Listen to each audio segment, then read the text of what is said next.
Thinking about moving to Phoenix? Well, before you make the move, there are some neighborhoods you might regret moving into, at least if you don't know what to expect. Let's talk about some of the amazing places to live that still might not be right for you. Phoenix is one of the fastest growing cities in the country, and for good reason. The weather, the lifestyle, the job opportunities, it's all here. But not every neighborhood is perfect for every buyer. Some areas have high prices, long commutes, or other quirks that could make you think twice before moving in. And that's what we're going to talk about. We are going to break down some of Phoenix area's neighborhoods that people absolutely love, but also come with some deal breakers that you need to know about. First up, we've got Arcadia, which is one of the most desirable neighborhoods in all of Phoenix. If you love tree-lined streets, lush green yards, which Phoenix doesn't have a lot of, and charming single-level homes with a ton of character, this might feel like the perfect place to buy a home. But here's the catch.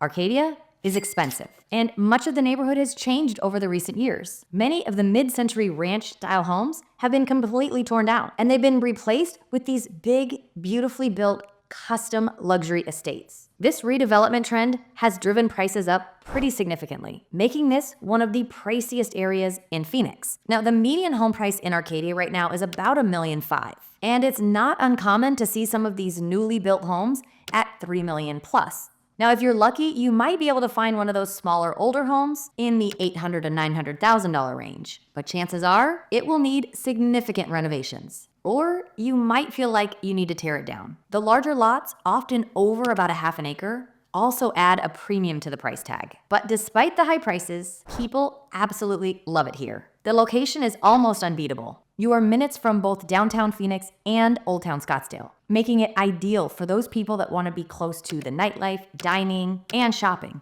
Camelback Mountain is almost in your backyard, which is a huge perk for those outdoor lovers. Plus, some of the best local restaurants and coffee shops in the city, like the Henry, LGO, and Postino's, are right in the neighborhood. Now, if you love the feel of Arcadia, but you want a little bit more of an affordable option, you do have Arcadia Lite. This is located just west of the main Arcadia neighborhood. Now, Arcadia Lite offers the same charm with smaller lots and usually smaller homes. Think 1,500, 2,500, and possibly into 3,000 square feet if the home has been remodeled. That is instead of some of the 6,000 and 7,000 square foot homes that you will find in Arcadia proper. Now, prices in Arcadia Lite can be a little bit more reasonable, but they do trend on the higher side. Bottom line, if you've got the budget and want a beautifully centrally located neighborhood with charm, Arcadia is hard to beat. But if high prices and older homes are not for you, this is a place you will want to skip. Next up, we have Ahwatukee. Now, this is often called the biggest cul-de-sac in the world because of how it is tucked away on the southern edge of Phoenix. Now, if you're looking for a quiet neighborhood with a suburban feel, great schools, and beautiful mountain views, Ahwatukee might be the perfect place for you to buy. But here's the downside. Ahwatukee can feel somewhat isolated. Now, while you do have the I-10 that runs through the eastern part of the neighborhood, traffic on this stretch can be kind of brutal, especially during rush hour. Now, the newer 202 South Mountain Freeway has helped by connecting Ahwatukee to the West Valley. If you're heading to downtown Phoenix, you've got to be prepared for a drive of anywhere from about 25 minutes to 40 minutes, depending on traffic. Getting to Scottsdale, you've got to expect about 35 to 45 minutes. But if you work in Chandler or Tempe, you're in luck, because that's only going to be about 15 to 20 minutes away. That being said, the home prices in Ahwatukee are a little bit more on the affordable side. The median home prices are around $600,000, but you can find some smaller townhomes and single-family homes in the $400,000 to $500,000 range. On the higher end, luxury homes in the foothills area or on the golf courses can go over $1 million, especially in the gated communities like Ahwatukee Foothills Reserve or Club West. So why do people love it? First, the natural beauty is amazing. South Mountain Park, which is the largest municipal park in the country, borders this area, so you get stunning views. And hiking and biking trails right out your backyard. Second, it's one of the top rated areas for families, with highly rated schools in the Kyrene School District and Desert Vista and Mountain Point High School, which are among the best in Phoenix. Ahwatukee is also known for having a very tight-knit community feel. You've got neighborhood events, farmers markets, and tons of parks. Plus, it's quieter than some other neighborhoods in Phoenix because it's tucked in to the mountain. And it's kind of away from the city's hustle and bustle. So if you're looking for a quiet, peaceful suburban vibe, great schools, and outdoor activities, Ahwatukee is an amazing choice. And with the addition of the 202 freeway, it is a lot more connected than it used to be. But if you need super quick access to Phoenix or Scottsdale, the commute for you might be a deal breaker. Now let's look at Desert Ridge, which is a highly sought after master plan community in North Phoenix. If you're looking for some newer homes, great shopping and dining, and great freeway access, this is one of the best areas in the city. But here's what buyers don't love. Desert Ridge has very strict HOAs, and some of the newer homes come with a little higher price tag. Plus, because it's a master plan community, some people feel it lacks that character and charm that some of the older communities have, like in Arcadia in Central Phoenix. Now, development of Desert Ridge started back in 1996. So many homes here are from the late 1990s and early 2000s. And these homes can typically range anywhere from between $500,000 and over $1 million. And while some still have some of the original finishes, many of these homes have been completely remodeled with some of the more modern finishes that people are looking for. Now, if you're looking for something brand new or almost brand new, communities like Sky Crossing and Talon have those options for you. And these homes feature all those modern designs that people are looking for today, and they come with a higher price point, typically between about $900,000 and $1.5 million.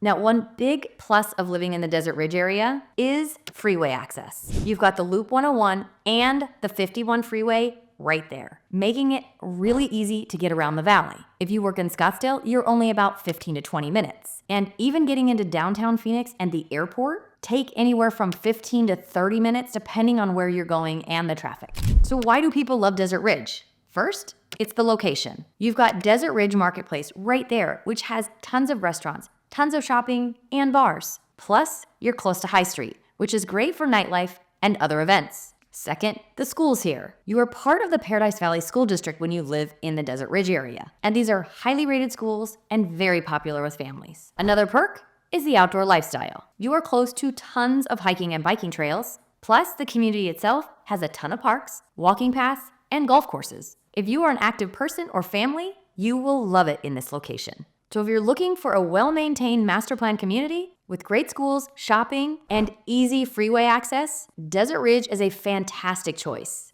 Now let's take a look at Scottsdale, which is one of the most well-known and desirable locations in all of the Phoenix area.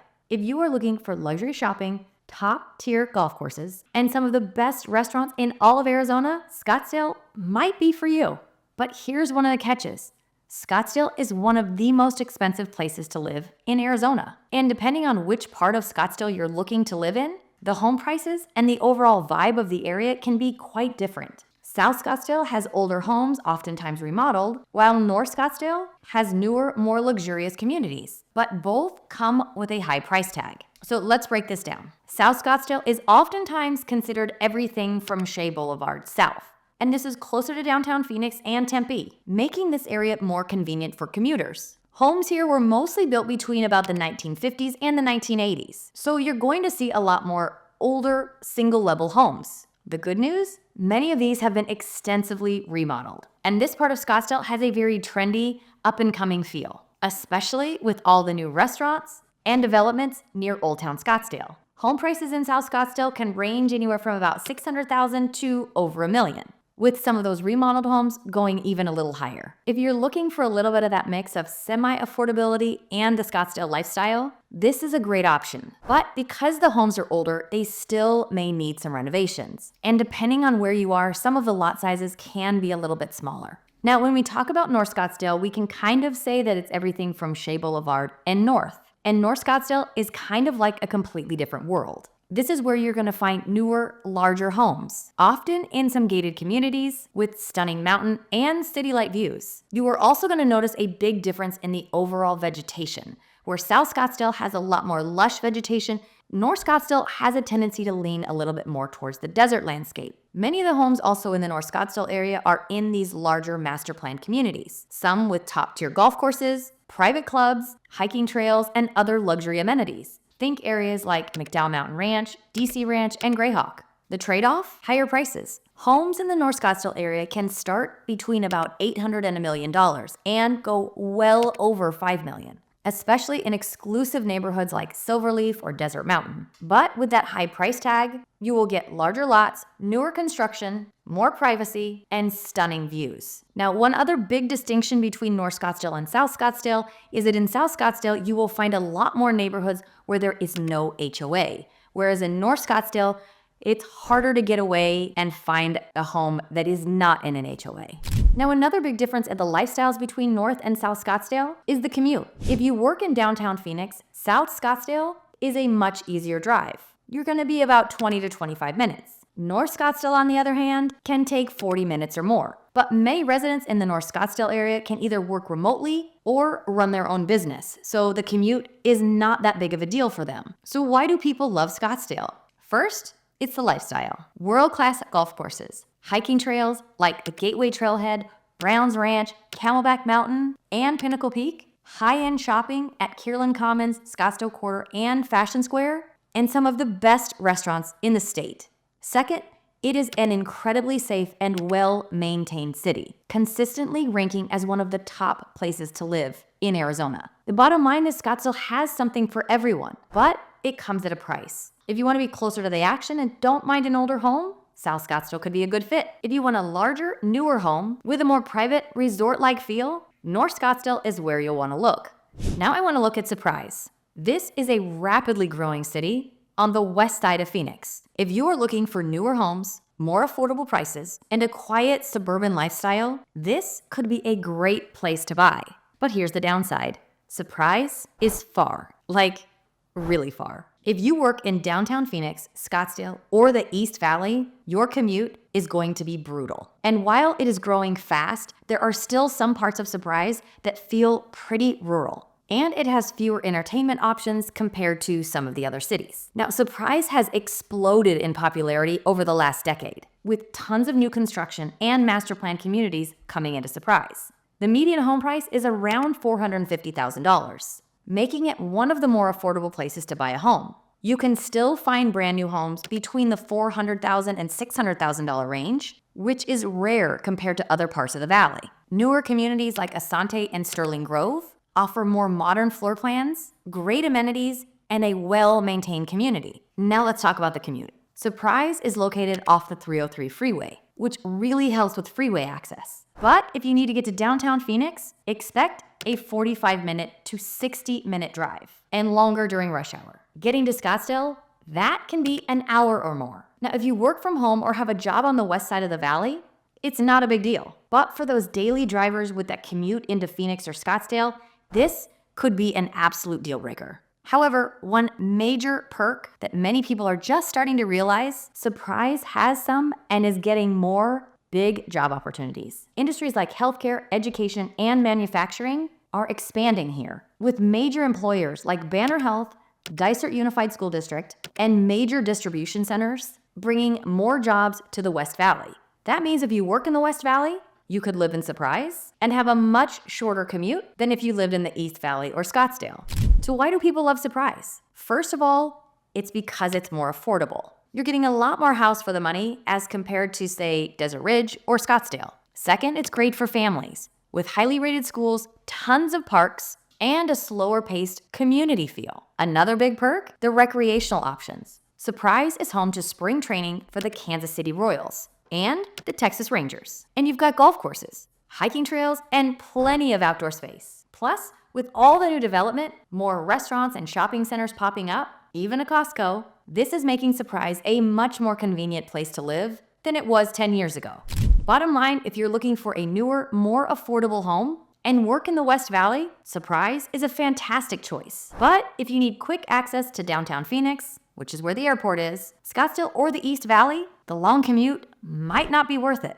Now let's talk about Cave Creek, which is one of the most unique and scenic areas in the Phoenix metro. If you love wide open desert landscape, a small town feel, and a bit of a Western cowboy vibe, Cave Creek might be the place for you. But here's why some buyers hesitate. Cave Creek can be a bit remote, meaning longer drives for shopping, dining, and work. And it also has a very different feel than many of the other suburbs in the Phoenix area. Some people really love that rugged Western charm, while others prefer a more traditional suburban neighborhood. And depending on where you buy, you might have dirt roads leading to and from your house. You might also be on a septic system rather than a city sewer, and You might be on well water versus city water. These are all things to consider before you make the move here. Cave Creek proper is known for its larger lots and custom-built homes, meaning you are not going to find a lot of cookie-cutter homes here. Home prices are going to vary between about $700,000 and over $2 million, with some of those high-end, larger homes going for even more,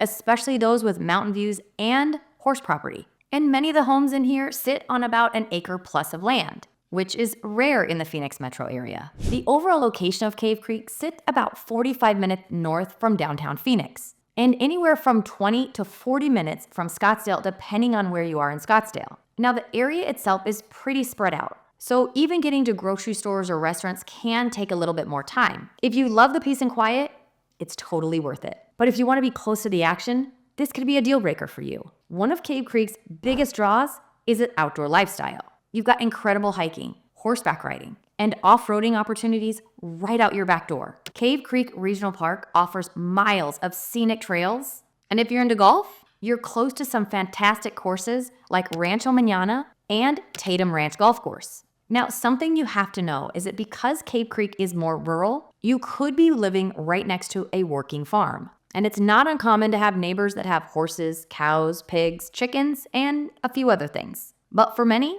this is part of the charm of Cave Creek. But if you're moving there, you have to know you could be living next to this, which means you could have some different sounds than you're used to. And maybe a few new smells. Now, some people love this, but if you're used to living in a suburban neighborhood, this could take a little getting used to. Now, I said Cave Creek proper earlier, and I want to just make a distinction because all of this that we just talked about is really for Cave Creek proper, not the other area of Cave Creek that is really technically Phoenix. Because in those areas, you will find those more suburban feeling neighborhoods. These are those more conventional neighborhoods with the HOA governing bodies and city utilities. One of the things that makes Cave Creek really stand out is its small town, Western style downtown. It's got a mix of local shops, Western bars, and rustic style restaurants like Harold's Cafe and the Buffalo Chip, where you can watch live bull riding. This area has a strong community, but it is totally different than the master plan subdivisions that you will see in other parts of the valley. Bottom line is, Cave Creek is perfect for those people who want space, stunning desert scenery, and a more laid-back rural feel. But if you're looking for a more suburban lifestyle, you might be better off at one of those Cave Creek addresses, which are really Phoenix. Now, if you really want to learn about what it's like to live in the overall Phoenix area, the good, the bad, and the ugly, you're gonna want to watch this video. As always, I thank you for watching, and I'll see you next time.